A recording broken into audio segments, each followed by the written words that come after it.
Thank you so much Riju साहब for coming here. आपका बहुत बहुत धन्यवाद। और सबसे इंपॉर्टेंट सेशन है ये इवनिंग का। आप मोदी सरकार के सबसे डायनेमिक मंत्रियों में से एक हैं। आपके पास पार्लियामेंट्री अफेयर्स मिनिस्ट्री की जिम्मेदारी है। मतलब सबसे ज्यादा टेंशन वाला मंत्रालय है। राहुल गांधी को कौन बनाएगा, अखिलेश यादव से कौन बात करेगा, तो आप अपनी हेल्थ को कैसे मेंटेन रखते हैं? That's my first question, because हम इस समिट में है। That's my first question. Health के बारे में तो इतने बड़े बड़े डॉक्टर्स यहाँ बैठे हुए हैं। मेरा तो कोई राज नहीं है, मैं खुश रहता हूँ और पॉजिटिव रहता हूँ, और उसी से मेरा थोड़ा फिटनेस लेवल अच्छा रहता है और मैं टेंशन में नहीं रहता हूँ। टेंशन में ही रहते हैं। हमने देखा पुशअप्स भी बहुत लगाते हो। वो फिजिकल एक्टिविटीज तो मौका लगे तो कर लेता हूँ, मगर सबसे पहले मेंटल लेवल में आप शांति से रहना चाहिए। What is your take on startup ecosystem of India? क्योंकि हम तीसरे से पहले नंबर पर कैसे पहुंचेंगे? That's a big question. देखिए, स्टार्टअप का तो आप मालूम है 2014 से पहले तो बिल्कुल नहीं के बराबर थे। प्राइम मिनिस्टर ने जब स्टार्टअप का एक पुश दिया, आज इतना बड़ा इकोसिस्टम बन गया है हमारे देश में। By virtue of being the most populous nation, we are bound to be up there, but our potentials were never unleashed. But in last 11 years, I feel that our young generation are showing their talents, their potentials, and they're getting platforms. So the ecosystem which Prime Minister has created in the country is showing the result. And आगे जाएगा। हम number 3 से 1-2 का रास्ता बंद नहीं है हमारे लिए। जी मेरा अगला क्वेश्चन है। देखिए, अभी हमने हेल्थ की बात करी, स्टार्टअप की हेल्थ की बात करी, जरा पॉलिटिकल हेल्थ की भी बात कर लेते हैं। क्या आपको लगता है वाकई इंडिया डेड इकोनॉमी है, जो स्टेटमेंट राहुल गांधी ने दिया? Do you think so? आप तो इतने साल से इकोनॉमिक फाइनेंशियल मैटर का आप न्यूज कवर कर रहे हैं। एक चीज इसमें जितने भी बैठे हैं आप भी एग्री करेंगे, जब इंडिया 2004 से 2008 तक 8% प्लस ग्रो कर रहे थे, तो सेलिब्रेशन था देश भर में। सब लोग कहते थे India is a very fast growing economy. At that time China was growing at 9% plus, so India was growing 8% plus, और दुनिया बढ़ रहा था। आप इंडिया चाइना को छोड़ दीजिए, the whole world was growing.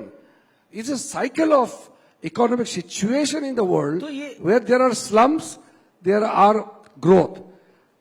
आज जब पूरा दुनिया 2% से नीचे में ग्रो कर रहा है, तब इंडिया 7% से ऊपर ग्रो कर रहा है। ये असली अचीवमेंट है। पर तो राहुल गांधी को समझ में नहीं आता, या आप लोग समझा नहीं पाते? कारण क्या है? देखिए, राहुल गांधी को समझाना मेरे बस की बात नहीं है, but as a parliamentary affairs minister हम लोग मिलते रहते हैं और मेरा ड्यूटी है।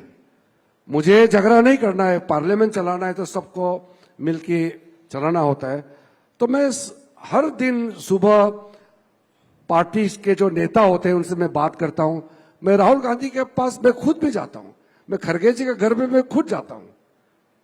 कितने पार्लियामेंट्री अफेयर्स मिनिस्टर रहे हैं, हम तो बहुत साल सरकार में नहीं रहे हैं। हमसे पहले हमारा पार्टी का प्रमोद महाजन जी, सुषमा स्वराज जी और वेंकैया नायडू जी, तो सीनियर हमारा पार्लियामेंट्री अफेयर्स मिनिस्टर जितने भी रहे हैं, उन्होंने भी बहुत अच्छा चलाया। उनसे मैंने बहुत सीखा है। मगर मेरा एक अलग मेरा तरीका है कि मैं जाता हूं उनके घर। मैं, वो जूनियर एमपी है, छोटे पार्टी है, मेरे लिए कोई बाधा नहीं है। मैं हर एक एमपी को, आप जूनियर एमपी करे, कांग्रेस के सबसे बड़े नेता हैं वो। मेरे लिए बड़ा छोटा नहीं, हम सब कलीग्स हैं। तो अब राहुल गांधी जी, मैं सिर्फ इतना उम्मीद करता हूं कि आगे वो और मैच्योर हो जाए। जितना अभी मैच्योर नहीं है आपको लगता है? मैच्योर हो सकता है, लेकिन मैच्योर दिखाते नहीं है। देखिए, कांग्रेस में कुछ एमपीस है, काफी मैच्योर्ड है और बहुत अच्छा बोलते हैं, लेकिन क्योंकि उनको मौका नहीं मिलता है तो लगता है कि कांग्रेस में टैलेंट नहीं है। ऐसा बात नहीं है। कांग्रेस पार्टी में भी कई टैलेंटेड एमपीस है, बहुत ज्ञानी लोग हैं, अच्छे अच्छे वक्ता जैसे है। कौन कौन है टैलेंटेड? नाम बोल के उनका करियर में क्यों बर्बाद कर दूं? चलिए मेरा अगला अगला सवाल जो है वो देखिए, इस देश के अंदर स्टार्टअप इकोसिस्टम है, इस देश की अर्थव्यवस्था है, ये सब, अभी आपने इंडियन कॉन्स्टिट्यूशन की बात करी, तो इंडियन कॉन्स्टिट्यूशन सैक्रोसेंट है, इसमें कोई दोहराई नहीं है। लेकिन इस देश में एक बड़ा डिबेट खड़ा करने का प्रयास है कि यहां पर इलेक्शन चोरी होते हैं, वोट चोरी होते हैं। What is your view on this? Because Rahul Gandhi is continuously saying it. नहीं, वो तो मैंने अपने रिमार्क में भी ब्रीफली टच किया। जब कांग्रेस 2 बार हारा और एक बार 44 एमपी में सीट मिला, एक बार 52, तब वोट चोरी नजर नहीं आया। जब तीसरी बार भी हार गए तो कोई रास्ता नहीं है तो वोट चोरी का नारा लगाया। मुझे मालूम है, मैं आपको बता सकता हूं, शायद आप लोग को मालूम होगा, राहुल गांधी के पास कुछ एडवाइजर्स हैं, बेसिकली वो एनजीओ ये लोग हैं, कुछ लोग उसको बोलते हैं कि अब आप सिस्टम पे टारगेट करना शुरू कर दो। The credibility of the system must be question so that you become an alternative. तो उनको किसी ने बोल दिया कि आप schedule tribe, schedule caste, OBC, मुस्लिम माइनॉरिटी यही बात करते रहो, because they constitute 75% of India population. बाकी को छोड़ दो, 25% को छोड़ दो, 75% को हैमर करते रहो। एक ये पार्ट पड़ा है। दूसरा है सरकार के ऊपर जो आस्था है, क्रेडिबिलिटी है, उसको हिट करो कि ये सरकार इलेजिटिमेट है, ये चोरी करके आया है, ये डिक्टेटरशिप है, ऐसा टारगेट करो। फिर सिस्टम को टारगेट करो, फिर इंस्टीट्यूशन को टारगेट करो। तो इनका एक इलिबरल गैंग एक बैठा हुआ है, हर समय सुप्रीम कोर्ट से जब इनके हक में फैसला नहीं आता है तो सुप्रीम कोर्ट को टारगेट करते हैं, जब चुनाव हारते हैं तो इलेक्शन कमीशन को टारगेट करते हैं, जब करप्शन करता है तो सीबीआई, ईडी को टारगेट करता है। तो ये जो सिस्टम को टारगेट तब करते हैं जब आप सिस्टम के अंदर में बैठ करके आप लेजिटिमेट अथॉरिटी प्राप्त नहीं कर सकता है, तब आप सिस्टम को क्वेश्चन शुरू करते हैं। ये देश के लिए ठीक नहीं है। बट मोदी जी का क्रेडिबिलिटी इतना ज्यादा है इस देश में कि जो लोग सिस्टम को क्वेश्चन करता है उन्हीं को पब्लिक सबक सिखाता है। लेकिन सिस्टम को टारगेट किया जाता है। मैं इसलिए इस मंच पे ये सवाल पूछ रहा हूं, मेक इन इंडिया का मजाक उड़ाया गया, स्टार्टअप इंडिया का मजाक उड़ाया गया। 2014 में पहली बार हम सरकार में आए, उससे पहले जितना सरकार का स्कीम चलता था तो हम लोग को साथ देते थे ना। सरकार मतलब देश का जो सरकार है वो देश का कार्यक्रम होता है। इंदिरा गांधी का 20 पॉइंट प्रोग्राम में हम लोग भी सम्मिलित होते थे। गवर्नमेंट का कोई भी प्रोग्राम होता है हम लोग जाते हैं। 15 अगस्त में चीफ मिनिस्टर कांग्रेस का होगा, लेकिन हम सम्मिलित होते थे। अभी इन्होंने क्या कर दिया कि जो भी गवर्नमेंट स्कीम है उसमें हिस्सा लेता ही नहीं। आप बताइए, एक तस्वीर मुझे दिखाइए। फिट इंडिया का आपने बात किया है। फिट इंडिया मूवमेंट देश को एक सशक्ति बनाने के लिए, देश को फिट बनाने के लिए, स्वास्थ्य की दृष्टि से, फिटनेस की दृष्टि से एक तस्वीर दिखाइए। राहुल गांधी कोई फिट इंडिया मूवमेंट प्रोग्राम में टी शर्ट डाल के घूमते हैं, वो फिट टी शर्ट डालते हैं, वो बहुत फिट हूं मैं। वो टी शर्ट डालने का कारण अलग है। फिटनेस क्या कारण है मैं बात बताऊंगा। ये राहुल गांधी जी, ये जो कोई भी एक प्रोग्राम आप मुझे दिखाइए कि मेक इन इंडिया में कभी एक बात समर्थन किया है क्या? गवर्नमेंट का बेटी पढ़ाओ बेटी बचाओ प्रोग्राम में कभी सम्मिलित हुआ है क्या? कोई भी देश का प्रोग्राम, अच्छा प्रोग्राम में कभी भी वो साथ नहीं देते हैं, कभी भी पार्टिसिपेट नहीं करते हैं और बोलता है कि मेक इन इंडिया हो ही नहीं सकता है। वो भी पार्लियामेंट का फ्लोर में उन्होंने कहा कि मेक इन इंडिया हो ही नहीं सकता है। मतलब वो चाहता है कि इंडिया फेल हो जाओ। कितना मानसिकता नकारात्मक है कि देश फेल हो जाए और देश हार जाए ताकि वो पावर में आएगा, मोदी जी को पब्लिक नाराज होगा। इस मानसिकता से देश का आप सेवा नहीं कर सकता है। एक अभी गवर्नमेंट भारत ने ऑपरेशन सिंदूर किया था, लेकिन P Chidambaram, former finance minister, farmer home minister, उन्होंने बोला कि 26/11 जब मुंबई में 26/11 हुआ, उसके बाद हमें अमेरिकी विदेश मंत्री ने रोक दिया था। वो तो मैंने इस पे मेरा बयान भी था, मैंने एक इंटरव्यू में कह चुका हूं। ये सिर्फ 26/11 ही नहीं है। उस समय जो न्यूक्लियर ब्लास्ट करना था नरसिम्हा राव जी के समय में, कई ऐसे कांग्रेस समय है जो अमेरिका का दबाव में कर ही नहीं पाया, और पाकिस्तान को सबक सिखाने के लिए उनमें दम नहीं है, जो कुछ नहीं कर सकते हैं तो यहां सरेंडर का बात निकलते हैं। तो हमने पूछा है कि चिदम्बरम ने तो कह दिया कि कांग्रेस अमेरिका का दबाव में सरेंडर किया है, तो कांग्रेस माफी मांग सकता है क्या देश को?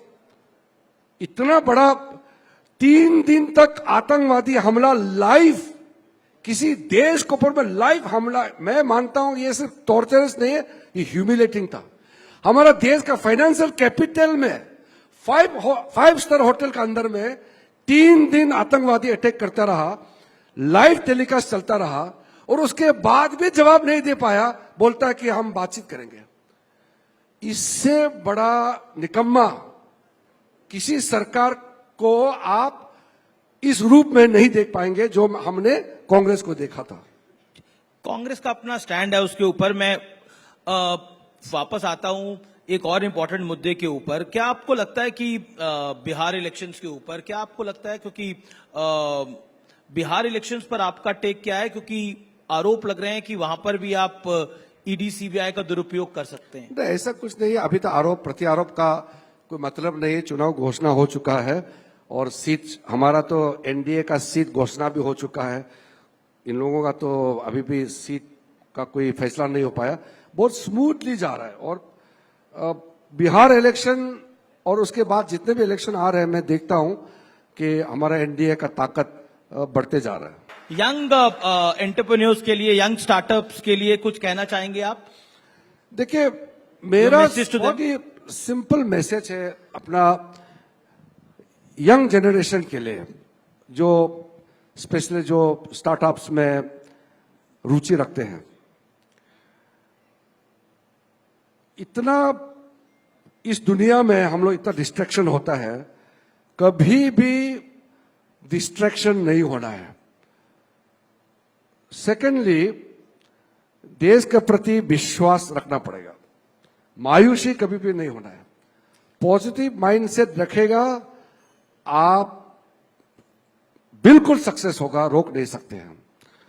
और तीसरा, आप धीरे धीरे महसूस कर रहे हैं, आगे आपको और ज्यादा महसूस होगा कि हम एज ए इंडियन, एक भारतीय होने के नाते हम कितना गौरव करते हैं कि हम इस देश के नागरिक हैं, कि एज एन इंडियन इतना मौका आपको जो मिल रहा है। पहले हमारा देश से लोग मायूस होकर बाहर जाते हैं, अब आने वाले दिनों में आप देखते रहेंगे कि हमारा इंडिया जो है एक डेस्टिनेशन बनने वाले हैं। India is already becoming land of opportunities. Thank you so much sir. I am tempted to ask last question. सबके जीवन में हाईज और लोज आते हैं, ऊपर और नीचे, उतार चढ़ाव आता है। तो जब आपको थोड़ी कभी कभार हर चीज में सक्सेस नहीं मिलता, थोड़ी निराशा हाथ लगती है, तो what do you think, what is your motto of life at that point of time? मैं मायूसी होता ही नहीं हूं, मैं कभी भी नहीं होता। वैसे मैंने आपको पिछले 20-24 साल से मैं देख रहा हूं आपको, आप ऑपोजिशन में भी थे तब भी बड़े होपफुल रहते थे। मैं 7 चुनाव लड़ चुका हूं। कई लोग मुझे सोचते हैं कि ये वो युवा एमपी है, चेहरे को देख करके। राहुल जी से युवा है कि नहीं है? राहुल जी से मैं बहुत बड़ा हूं उम्र में, लेकिन आप उसमें मत जाइए। मेरा सिर्फ ये कहना है कि जिंदगी में हार जीत, it should not define the journey of your life. उसको एक पड़ाव के हिसाब से देखना चाहिए। हार जीत तो पार्ट ऑफ लाइफ है। Very nice, very nice. Thank you so much sir, आप इस मंच पर आए, taking out so much time. जोरदार तालियों से अभिनंदन करिए रिजिजू साहब का।